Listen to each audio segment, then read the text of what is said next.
Bismillahirrahmanirrahim. Assalamualaikum warahmatullahi wabarakatuh. Alhamdulillahilladzi an'ama 'alaina bi ni'matil iman wal islam wassalatu wassalamu ala sayyidil anam wa ala alihi wa ashabihil kiram. Subhanaka la 'ilma lana illa ma 'allamtana innaka antal alimul hakim wa tub 'alaina innaka antat tawwabur rahim. Allahumma hab lana qawlan sadiqa wa 'amalan salihan wa farajan ajila ya arhamar rahimin. Ma'asyiral muslimin wal muslimat, jamaah salat subuh Masjid Mu'minah yang dirahmati oleh Allah. Syukur alhamdulillah, marilah senantiasa kita panjatkan kehadirat Allah Subhanahu wa taala atas limpahan rahmat, taufik serta hidayahnya, juga nikmat kesehatan dan kesempatan, sehingga pada pagi hari ini kita bisa bersama-sama melaksanakan sholat subuh berjamaah, kemudian kita teruskan dengan saling nasihat menasihati dalam kebenaran dan kesabaran. Harapan kita semoga niat dan langkah baik kita akan diterima oleh Allah Subhanahu wa taala. Tidak lupa semoga salawat dan salam tetap terlimpahkan kepada Nabi kita Muhammad sallallahu alaihi wasallam beserta para sahabat dan pengikut-pengikutnya yang pada akhirnya akan melimpah kepada kita semuanya selaku umatnya. Amin amin ya mujibas sailin.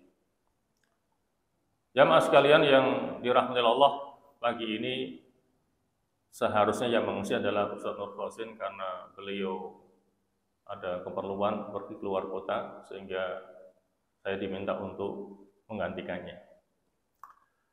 Dan pada kesempatan kajian Islam tematik pagi hari ini, kita akan membahas salah satu daripada qawaid fiqhiyah.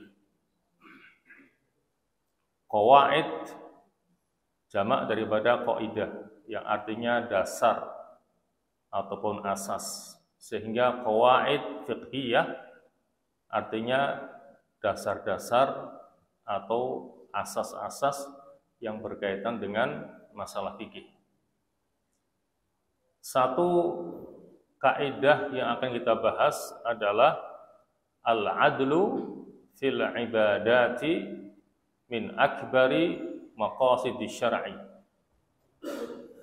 Yang artinya bahwa bersikap pertengahan dalam berbagai macam ibadah adalah sebesar-besarnya tujuan daripada syariat. Jamaah sekalian, ada 3 poin yang akan kita bahas terkait dengan tema ini. Pertama adalah definisi dari kaidah di atas. Kemudian poin yang kedua, dalil-dalil yang mendasari kaidah di atas. Kemudian yang ketiga, contoh dari pelaksanaan kaidah tersebut. Baik, kita mulai dari poin yang pertama tentang makna dari kaidah di atas. Al-adlu fil ibadati min akbari maqasidis syar'i. Bahwa bersikap pertengahan dalam masalah ibadah adalah sebesar-besarnya tujuan daripada pensyariatan. Artinya ketika Islam mensyariatkan berbagai macam ibadah kepada pemeluknya, maka kita sebagai pemeluknya, kaum muslimin, harus melaksanakan ibadah itu dengan pertengahan. Artinya tidak boleh terlalu memberatkan diri atau berlebih-lebihan dalam pelaksanaannya, sehingga pada akhirnya akan menimbulkan rasa jemu ataupun bosan, dan akhirnya malah tidak melaksanakan ibadah itu. Dan pertengahan dalam masalah ibadah itu adalah ciri yang menonjol dari ajaran agama Islam dan umat Islam sendiri. Jadi agama Islam adalah agama yang pertengahan. Dan umat Islam adalah umat yang pertengahan. Sebagaimana yang ditegaskan oleh Allah Subhanahu wa taala dalam surah Al-Baqarah ayat 143. A'udzubillahi minasyaitonir rajim. Wa kadzalika ja'alnakum ummatan wasata. Dan demikianlah kami Allah jadikan kalian semuanya wahai umat Islam ummatan wasata, sebagai umat pertengahan. Umat pertengahan adalah umat yang ada di pertengahan antara dua sikap ekstrim. Kita ambil contohnya, Islam mensyariatkan atau memerintahkan kepada pemeluknya agar punya sifat keberanian. Nah, keberanian itu ada di antara dua sikap ekstrim, yaitu antara sikap ceroboh dan takut. Kedua-duanya dilarang. Karena orang yang ceroboh akan bertindak tanpa perhitungan, sehingga bisa merugikan diri sendiri ataupun orang lain. Dan takut, terutama takut untuk melakukan kebaikan atau takut untuk mengatakan kebenaran. Nah, di tengah-tengahnya ada keberanian. Jadi keberanian itu ada di antara dua sikap ekstrim, yaitu ceroboh dan takut. Juga Islam memerintahkan kepada kita untuk mempunyai sifat dermawan. Dermawan itu ada di antara dua sikap ekstrim yang tercela, yaitu ada di antara sikap boros dan kikir. Islam melarang kita untuk bersikap boros. Wala tubadzir tabdzira. Innal mubadzirina kanu ikhwana syayatin wa kana syaitanu lirabbih kafura. Dan janganlah kamu menghambur-hamburkan harta dengan boros. Karena sesungguhnya orang-orang yang boros adalah menjadi saudaranya setan. Dan sesungguhnya setan itu sangat ingkar kepada Rabb-nya. Begitupun Islam melarang sifat kikir. Apalagi kikir yang sangat berlebih-lebihan. Yang dalam bahasa agama dikatakan sebagai syuhun muta'. Karena itu merupakan salah satu di antara hal yang akan membinasakan pelakunya. Sebagaimana sabda Rasulullah, salasun muhlikatun. Ada 3 hal yang akan membinasakan seseorang. Yang pertama adalah syuhun muta', sifat kikir yang berlebih-lebihan. Yang kedua, wahawan muttaba', memperturutkan hawa nafsunya. Dan yang ketiga, wa ijabul mar'i binafsihi, kekaguman seseorang terhadap dirinya sendiri atau mempunyai sifat ujub, terlalu bangga dengan dirinya sendiri. Nah, di tengah-tengah antara kedua sifat itu, antara boros dan kikir, ada sifat dermawan. Jadi itulah pengertian daripada ummatan wasata, umat yang pertengahan. Dan juga ada perkataan dari sebagian al-hukama, orang-orang yang cerdik pandai atau orang-orang yang bijak, bahwa khairul umuri awsatuha, bahwa sebaik-baik perkara itu adalah yang pertengahan. Ada yang mengatakan bahwa ini adalah perkataan daripada Al-Imam Al-Hasan Al-Basri. Khairul umuri awsatuha, sebaik-baik perkara itu adalah yang pertengahan, berarti ada di tengah-tengah antara dua sikap ekstrim. Jamaah sekalian yang dirahmati Allah, Ibadah termasuk perkara yang wajib dikerjakan. Karena Allah tidaklah menciptakan jin dan manusia kecuali hanya untuk beribadah kepadanya. Sebagaimana yang Allah ingatkan lewat surah Az-Zariyat ayat 56. Wa ma khalaqtul jinna wal insa illa liya'budun. Kata Allah, tidaklah aku ciptakan jin dan manusia kecuali untuk beribadah kepadaku. Dan dalam pelaksanaannya harus adil dan pertengahan. Tidak boleh berlebih-lebihan dalam pelaksanaannya, karena itu dilarang oleh Islam. Ketika seseorang itu berlebih-lebihan dalam masalah ibadah, maka akan bisa menimbulkan 4 dampak. Yang pertama, bisa menimbulkan rasa jemu ataupun bosan terhadap ibadah itu. Yang kedua, terputusnya dari amalan itu. Yang ketiga, tidak istiqomah dalam melakukannya. Dan yang keempat, bisa mengakibatkan terjadinya gangguan terhadap badan dan kesehatan pelakunya. Yang kita maksudkan dengan berlebih-lebihan dalam masalah ibadah tentunya adalah terkait dengan ibadah-ibadah sunnah, bukan ibadah yang wajib. Kalau ibadah itu wajib, seberat apapun kita harus melakukannya. Dan kalau kita cermati bersama, ibadah yang wajib seperti sholat 5 waktu, puasa di bulan Ramadan, itu tidak memberatkan. Sesuai dengan batas kemampuan setiap manusia muslim. Juga zakat dan haji hanya diwajibkan bagi yang mampu. Yang tidak berkewajiban.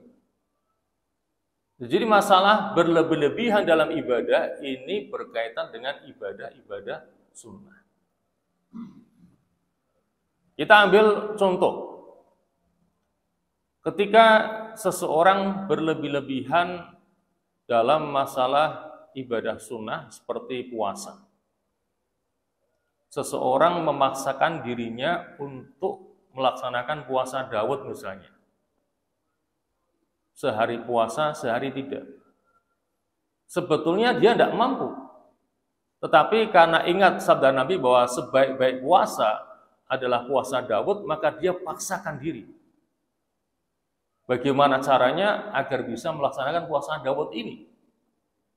Mungkin pertamanya dia tidak masalah. Lama-kelamaan timbul rasa jemu. Di kantor pada makan minum dia tidak.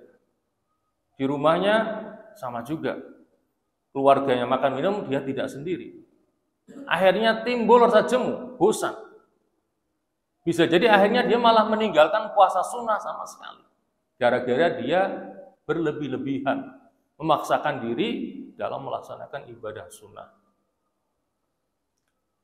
Atau berlebih-lebihan dalam melaksanakan salat malam.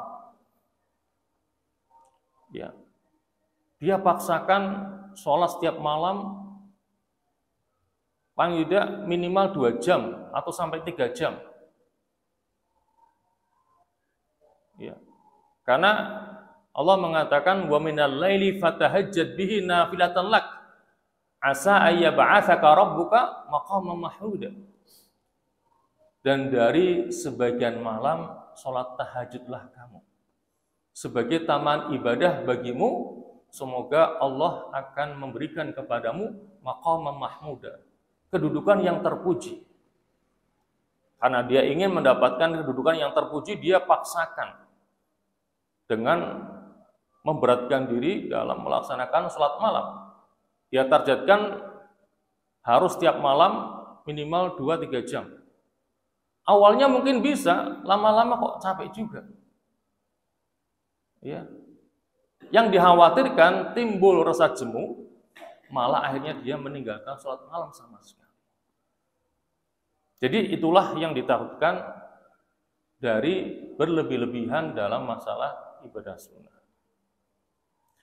Maka yang wajib dalam beribadah adalah mengerjakannya sesuai dengan kemampuannya.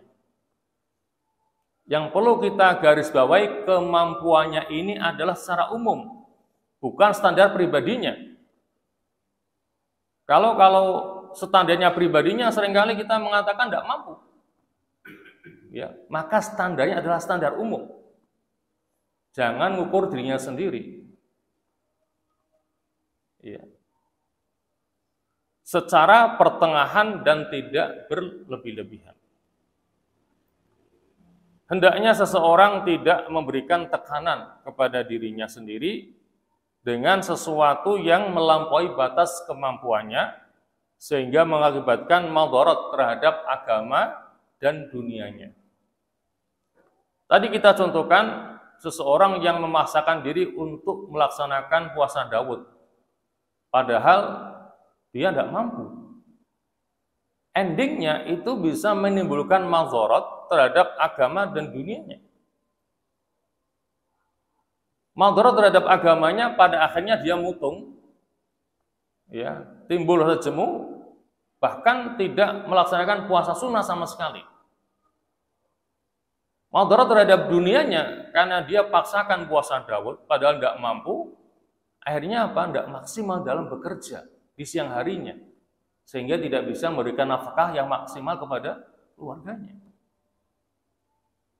Atau berlebih-lebihan dalam salat malam.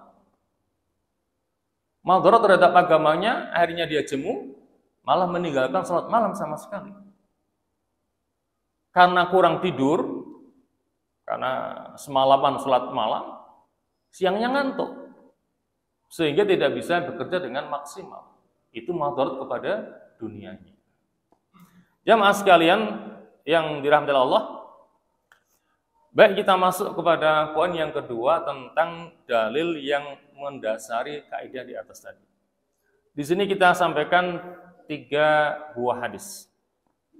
Ya, jadi sebetulnya banyak dalil yang menunjukkan akan eksistensi daripada kaidah ini.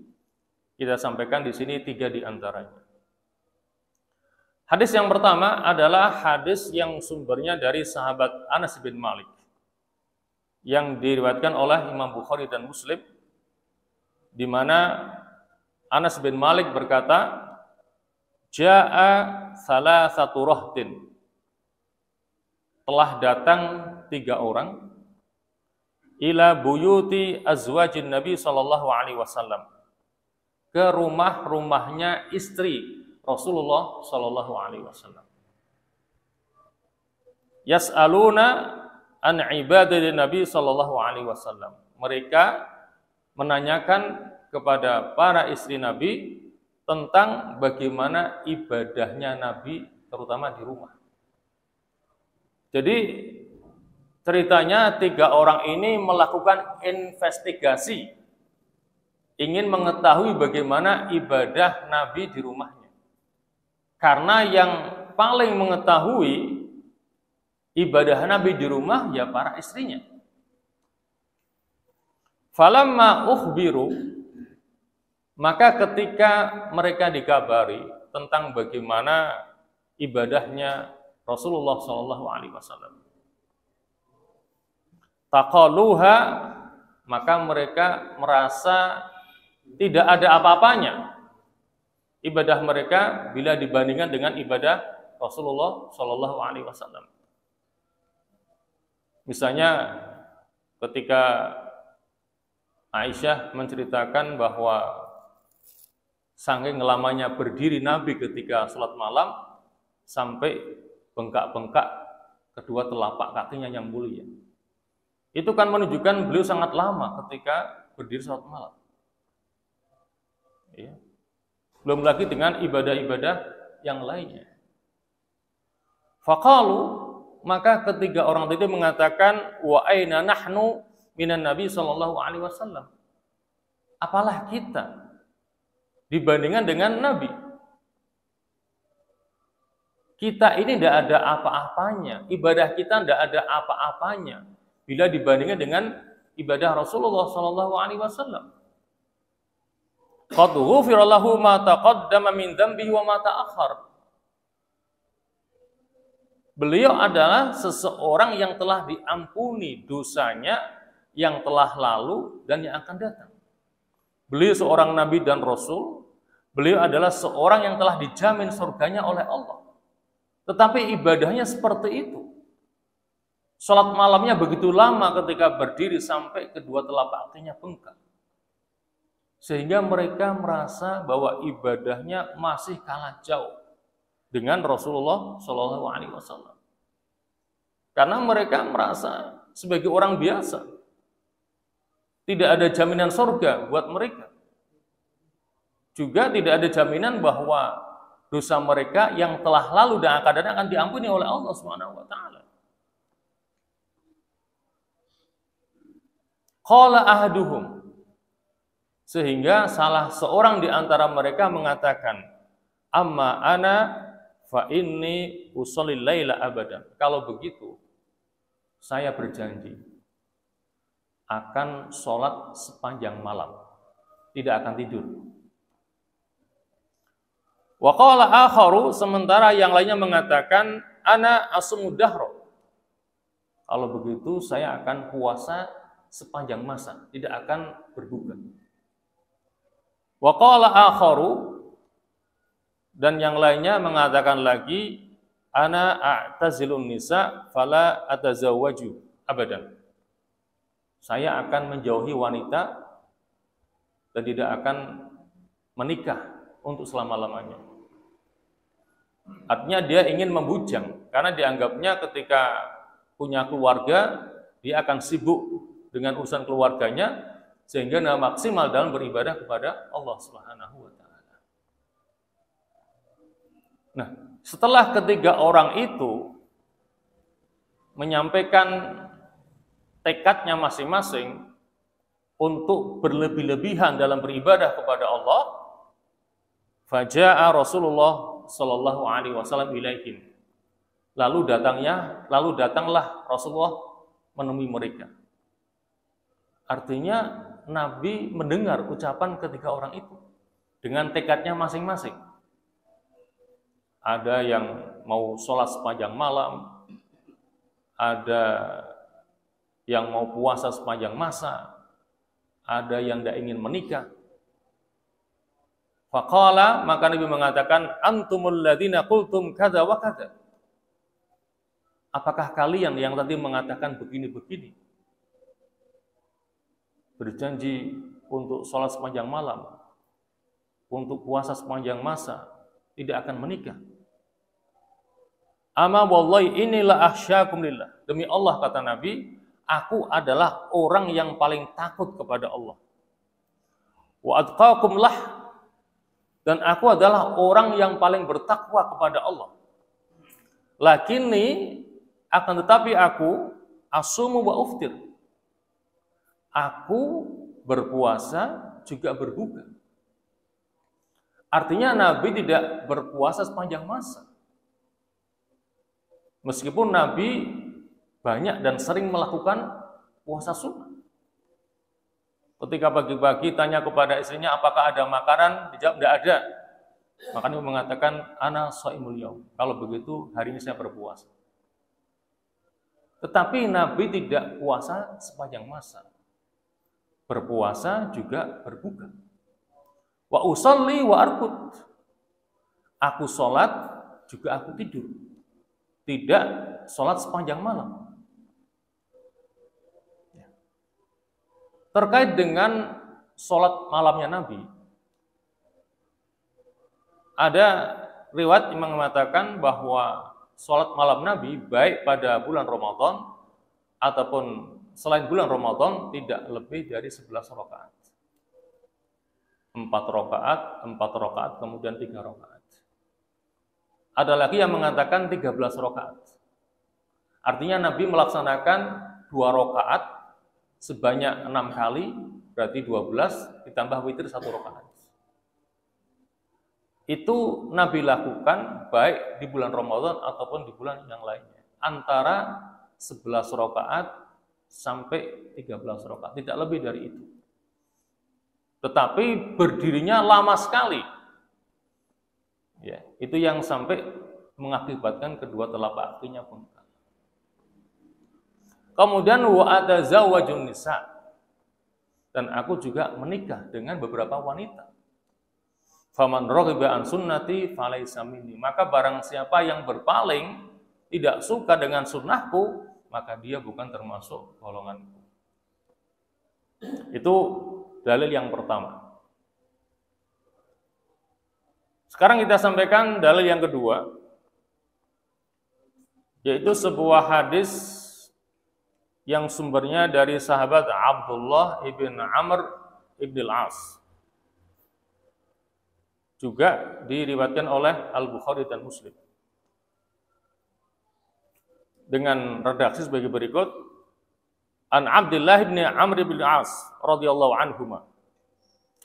Dari Abdullah ibn Amr ibn al-As radhiyallahu anhuma qala. Qala li Rasulullah sallallahu alaihi wasallam. Rasulullah telah bertanya kepadaku, kepada Abdullah. Ya Abdullah, alam ukhbar annaka tasumun nahar wa taqumul lail. Wahai Abdullah, apakah benar kabar yang aku dengar bahwa kamu itu puasa sepanjang siang dan sholat sepanjang malam? Jadi di sini Nabi cross check karena beliau mendengar dari sahabat yang lainnya bahwa Abdullah ini puasa dahar, puasa sepanjang masa. Kalau malam, sholat sepanjang malam. Fakultu, maka aku Abdullah mengatakan, bala ya Rasulullah, benar. Aku melakukannya. Qala, maka Nabi bersabda, fala taf'al.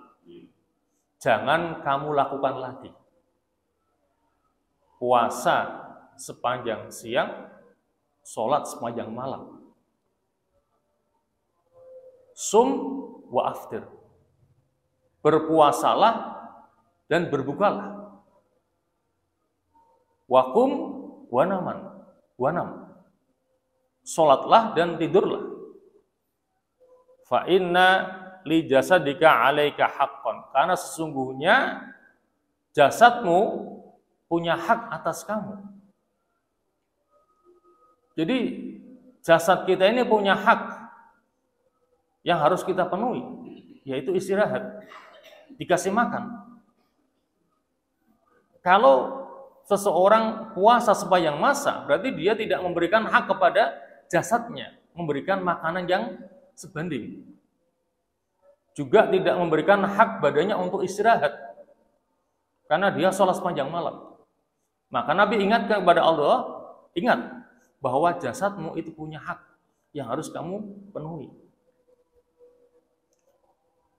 Wa inna li'ainika 'alaika haqqan. Juga kedua matamu punya hak yang harus kamu penuhi.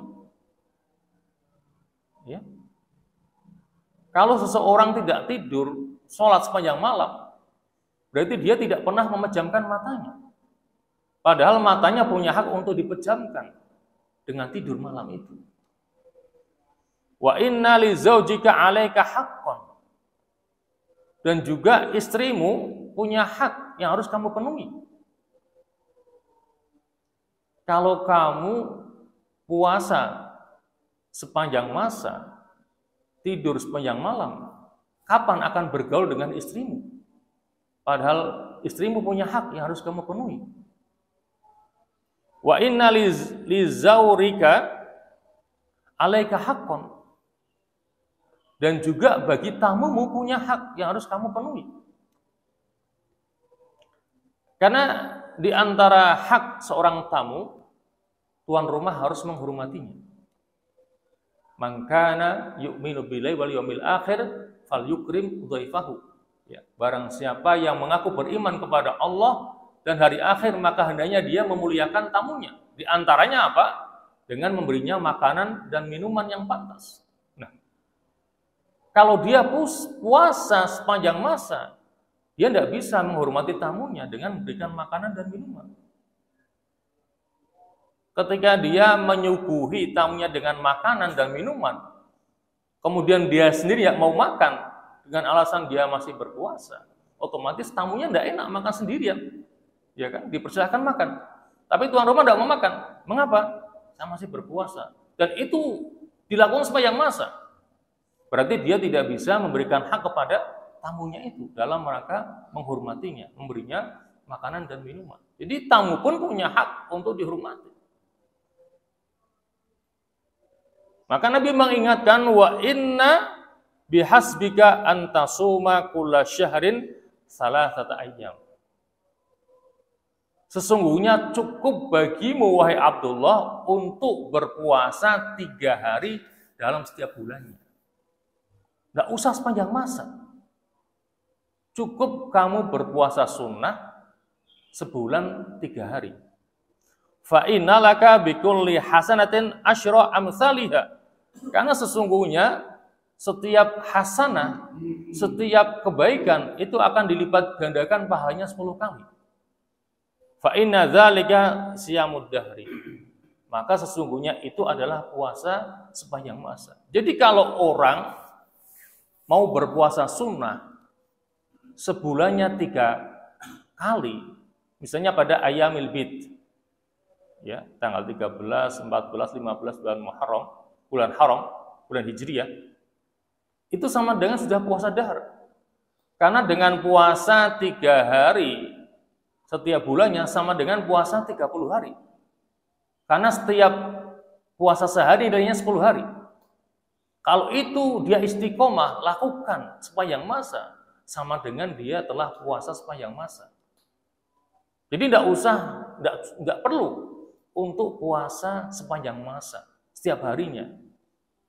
Pesan Nabi, cukup bagimu untuk puasa 3 hari dalam setiap bulannya.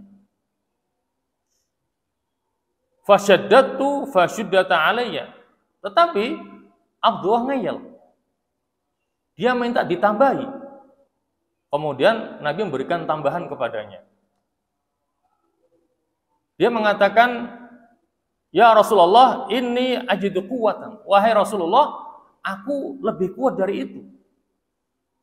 Aku lebih kuat untuk puasa hanya sekedar 3 hari dalam sebulan. Aku bisa lebih dari itu. Qala, maka Nabi mengatakan, fasum siyama Nabiyillah Dawud alaihi salam. Kalau begitu, silahkan kamu berpuasa seperti puasanya Nabi Dawud. Wala tazid alaihi, dan jangan kamu tambah lagi. Itu menunjukkan bahwa puasa sunnah yang paling baik adalah puasanya Nabi Dawud. Sehari puasa, sehari tidak. Bahkan Nabi mengancam, la soma man soma dahra.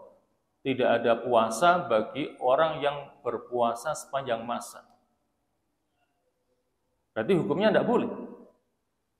Ya, itu akan memayahkan diri sendiri. Puasa sunnah terbaik adalah puasanya Nabi Daud bagi yang mampu. Bagi yang tidak, jangan dipaksakan diri. Qultu, kemudian aku, Abdullah bertanya, wa ma kana siyamu Nabiyillah Dawud alaihi salam. Lantas bagaimana puasanya Nabi Dawud itu? Qala nisfad dahri. Nabi mengatakan puasa Dawud adalah puasa setengah tahun. Artinya sehari puasa, sehari tidak. Fakana Abdullah yaqul, dan adalah Abdullah berkata, ba'da kabiro, setelah beliau lanjut usianya. Dalam bentuk penyesalan, Abdullah mengatakan, ya laitani qabiltu rukhsatan Nabi sallallahu alaihi wasallam. Seandainya dulu saya mau menerima rukhsah yang diberikan oleh Nabi sallallahu alaihi wasallam. Seandainya dia mau cukup berpuasa 3 hari dalam sebulan, maka kondisinya di usia tua tidak seperti ini. Jadi akhirnya Abdullah menyesal.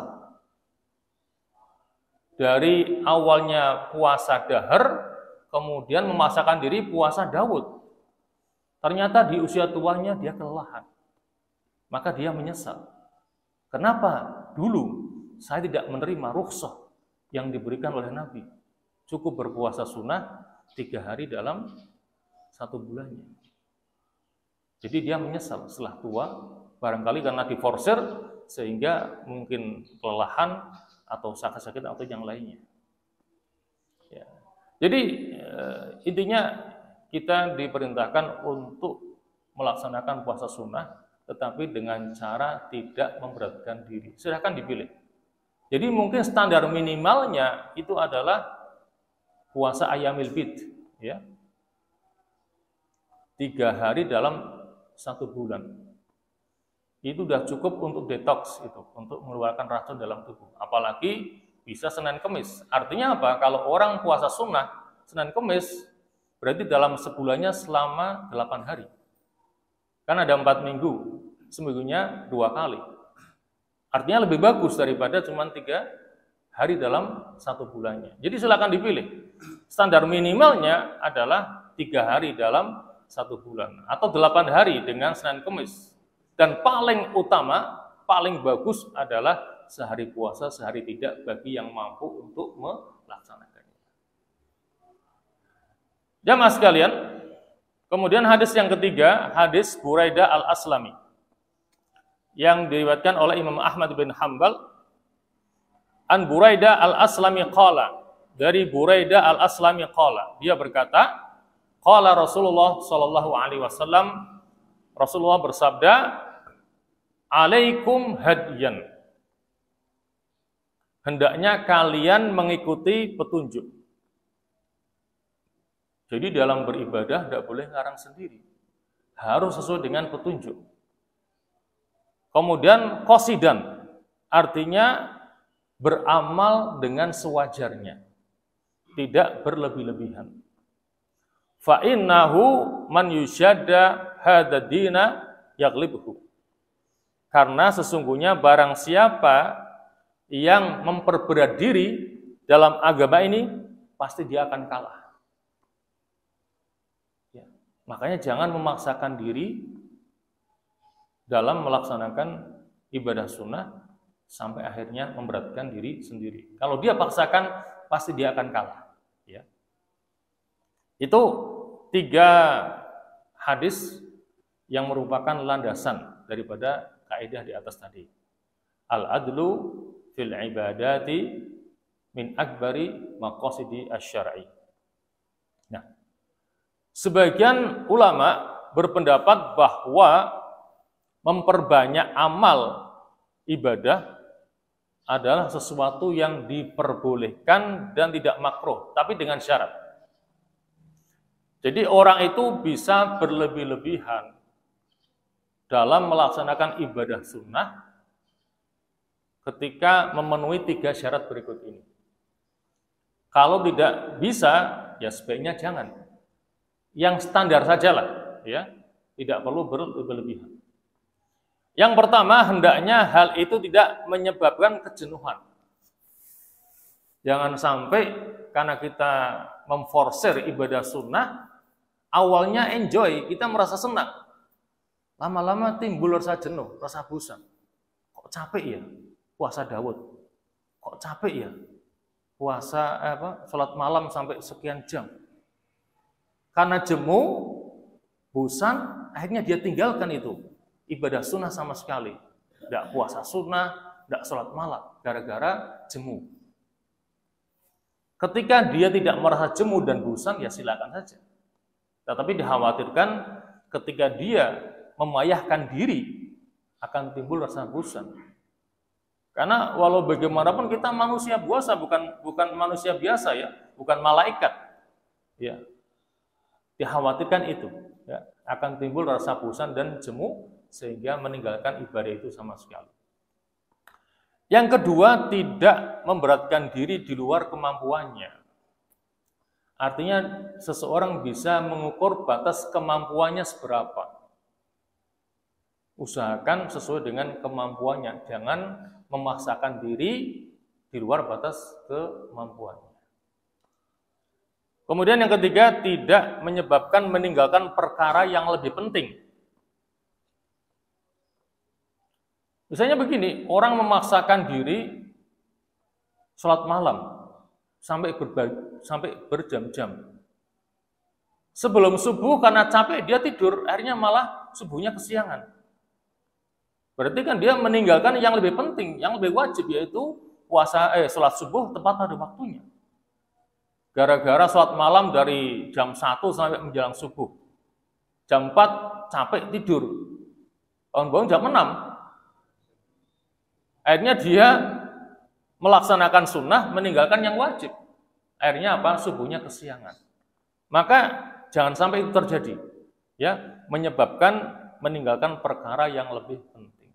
Jadi itulah 3 syarat yang harus dipenuhi ketika seseorang ingin berlebih-lebihan dalam masalah ibadah sunnah ya.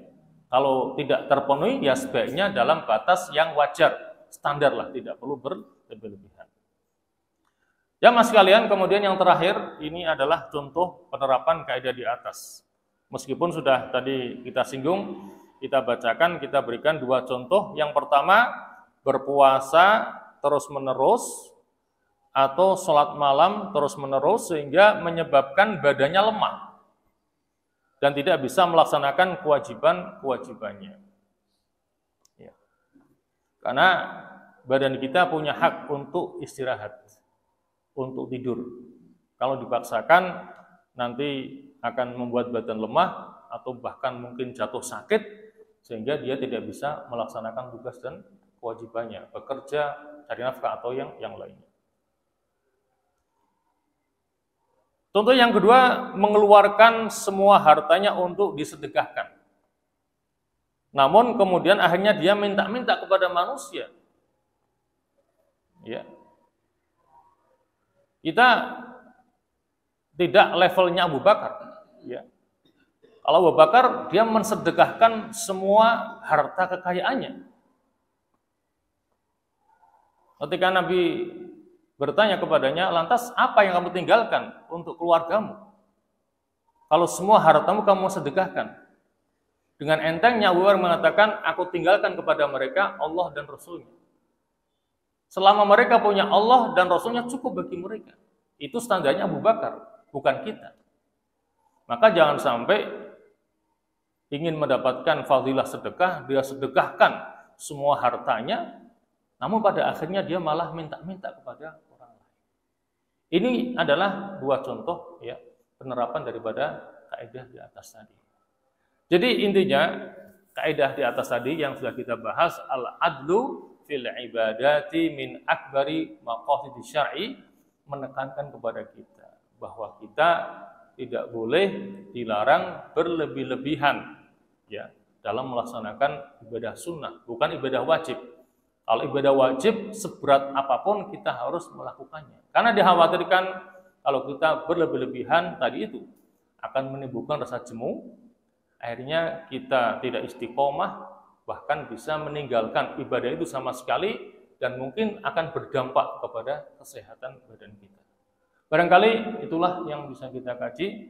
Semoga ada manfaatnya dan marilah kita akhiri ta'lim kita dengan doa. Bismillahirrahmanirrahim. Alhamdulillahirabbil alamin. Hamdan yuwafi ni'amahu wa yukafi mazidah. Ya Rabbana lakal hamdu kama yanbaghi li jalali wajhikal karim wa 'azimi sultanik. Allahumma shalli wa sallim ala Muhammad wa ala ali Muhammad. Allahumma la tada' lana fi maqamina hadha dhanban illa ghafartah wa la hamman illa farajtah wa la karban illa nafastah wa la maridan illa syafaitah wa la danan illa qadaitah wa la mu'assiran illa yasartah wa la dhalan illa hadaitah wa la ghaiban illa radattah wa la hajatan min hawaiji dunya hiya la qaridu wa la fiha salat illa antana ala qada'iha wa yassartaha lana bi rahmatika ya arhamar rahimin.